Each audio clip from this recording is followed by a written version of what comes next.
ചിലപ്പോൾ നിന്റെ കയ്യിൽ 5 പൈസ കാണത്തില്ല, പക്ഷെ ദൈവം നിന്നെ നോക്കി വിളിക്കുന്നു, നീ അവകാശിയാണ്.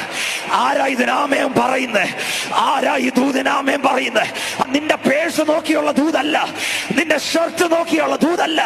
ഇന്ന് രാത്രി ഞാൻ പറയുക, നീ ഒരു അവകാശിയാണ്. ആമേൻ. ചിലർ വാഗ്ദത്ത വിഷയം പ്രാപിക്കും, വാഗ്ദത്തങ്ങളെ പ്രാപിക്കും. പക്ഷെ ചിലരുണ്ടല്ലോ, ആമേൻ, അവർ അവകാശിയായിരിക്കും. ആമേൻ. അവകാശിയുടെ പ്രത്യേകത, ആമേൻ, ഇന്നൊന്നും കിട്ടിയില്ലേലും ആമേൻ ഒരു സമയമാകുമ്പോ എല്ലാം അവന്റെ തലയ്ക്ക് മുകളിൽ വരുമെന്ന് വിശ്വസിക്കുന്ന ആരെങ്കിലും ഉണ്ടെങ്കിൽ ഒരു ആമേൻ പറയണം. ഇന്ന് നിനക്കൊന്നും കിട്ടിയില്ലേലും ഒരു സമയം കഴിയുമ്പോൾ നിന്റെ മേൽ തുറക്കുന്ന നിയോഗങ്ങളും നിന്റെ മേൽ തുറക്കുന്ന ദൈവശക്തിയും ആർക്കും തടുക്കാൻ കഴിയത്തില്ല. വിശ്വസിക്കുന്നവർ അന്യഭാഷകളിൽ 60 സെക്കൻഡ് വാ തുറന്ന് അവകാശികൾ പ്രതികരിക്കട്ടെ.